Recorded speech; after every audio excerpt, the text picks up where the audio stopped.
go backwards. Okay. And then, so center it. I never know. I mean, when you put the ball through the club, you put it back here. Or you do it So that's a great question. Go ahead and set it down and address it for me.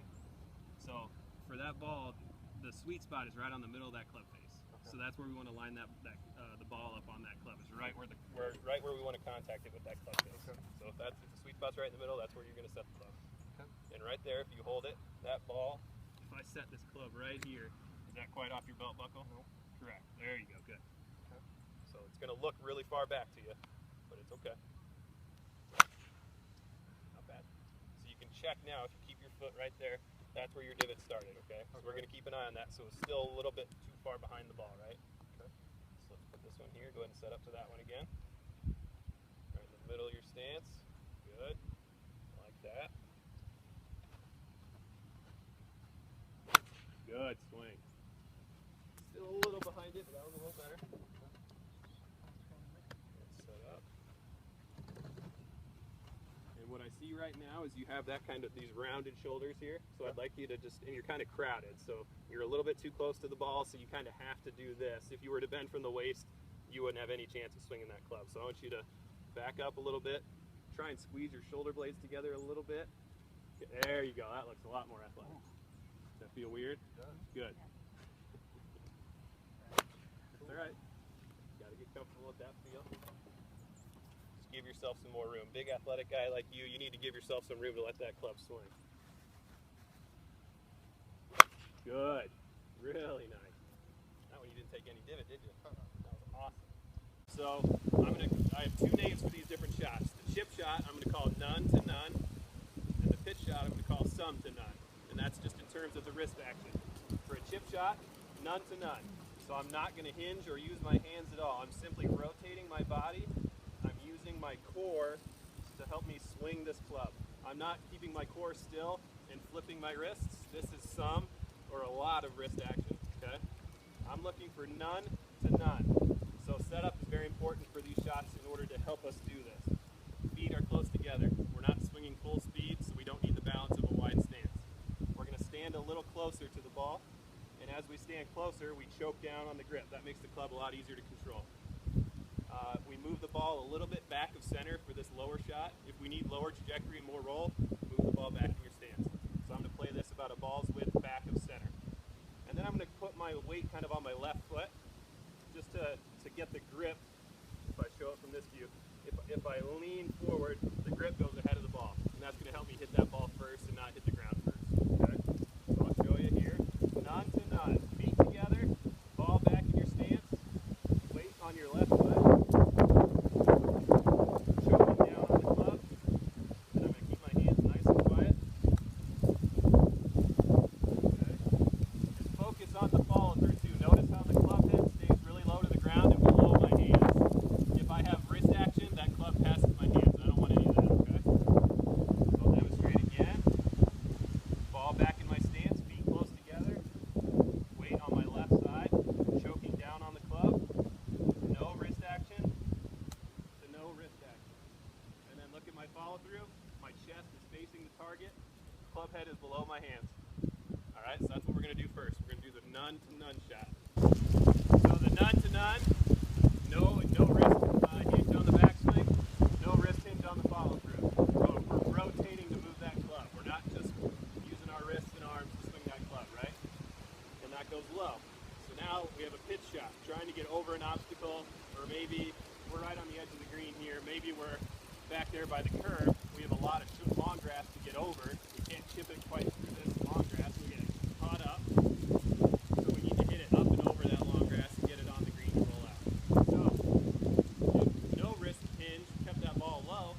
We're going to use some wrist hinge to get that ball to go up a little higher. So, some to none.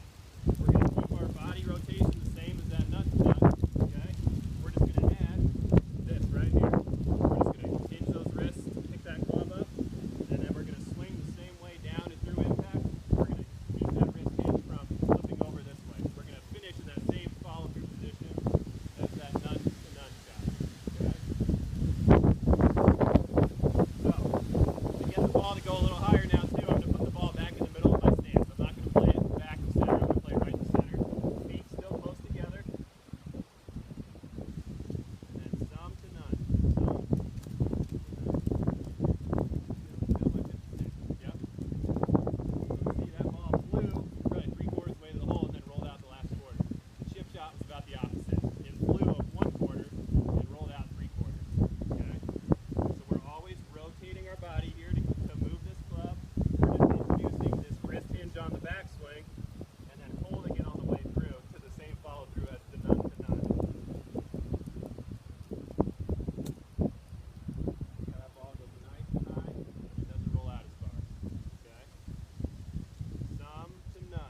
actually come down. So you take the club away outside, and then you're swinging to the left, just like I'm trying to do. I need to take lessons from you to get that club swinging more left like you're doing. So you just hit a little bit behind that one is all. But you're really doing a really good job of hitting that cut. So that's your tendency, I think, is to hit that cut shot. So cut is to the right. Yeah, that left to right. That ball is going to start a little left and then curve off that way. All right, well, I'm good at that. Okay, so now what we're going to try and get you to do is the opposite. I want you to try and hit a little draw or a little hook. So what I want, instead of that club traveling on top of that bottom line, I want that club to come more inside underneath that line. And then you're going to swing out that way. But it's the same turn.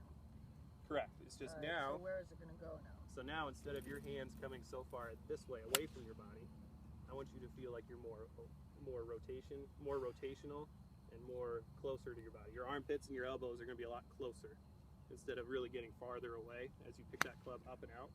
Okay. Does that make sense? But both times my arm comes to pair. Yes? Correct. Yes. So let's go ahead and set up here for me.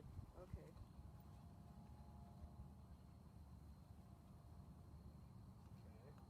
And what I want you to do is a little drill. Actually, let's move this ball back a little bit, this bud. Go ahead and set up to this one. This one here in front. I'm going to set this golf ball down right behind your club when you're ready. And what I want you to do is push this ball towards this corner of the stick as you swing up to the top. So you're just going to make a backswing. You're not going to make a full swing. Good. You feel the difference, how probably your elbows stay closer to your body? Yeah. We're going to do that a couple times. Get that ball moving that way. Feel how your arms move. Feel different? Yeah. One more.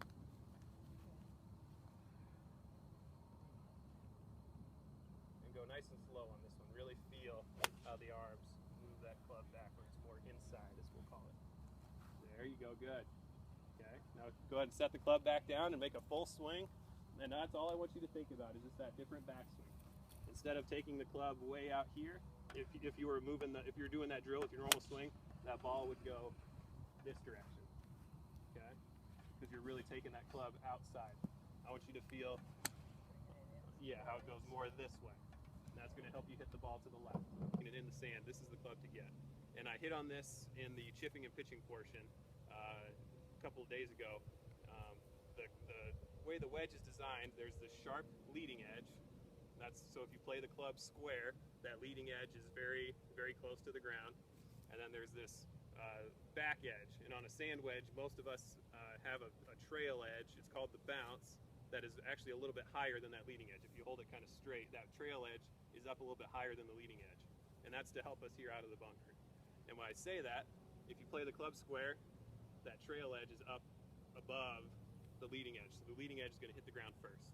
If you open the face, point that face to the right for all of us as right-handers, the trail edge goes up, the leading edge comes down. So the bounce is going to hit the ground first, which is what we want. And I'll show you why here. If we play the club square, watch the depth of this divot. I'm not opening the face, I'm just hitting I'm gripping the club square. That's a really deep divot, okay? That leading edge is very sharp, it just digs right into the sand. Now watch the difference with a club with the bounce now presented to the ground. So I point that club, notice I don't grip it square and roll my hands under to point it to the right. I'm going to open it first and then take my normal grip. So that club's actually pointing way over there, but trust me on this one. And as I swing, it's actually a much shallower divot. That bounce prevents the club from digging into the ground. And that's how we're going to get the sand and the ball out of the bunker. And then the other placard, the ball is placed forward of center in our stance. The reason for that is our sternum is kind of our fulcrum point. That's the point around which our shoulders swing and rock. So we need to actually be hitting the ball on the upswing slightly to get that ball rolling with topspin consistently.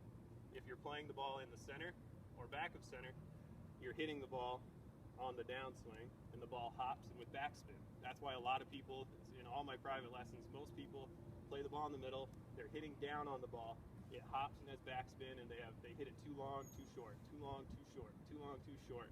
That's what kills a lot of people. So I'm going to have all you guys just move it about a ball's width ahead of center and Keep your head and your sternum behind the golf ball, and then you're just going to swing naturally, and you're actually going to hit up on that ball, and you'll see it rolling. You'll probably hit it too far for a while as you get used to it, because the ball is actually rolling a lot better than you're used to. So when you hit down on it with backspin, it's just very unpredictable and uncontrollable to how that ball's going to come off. So I'm going to have you guys, when you get to this station, really focus on ball position a little bit more forward. Okay?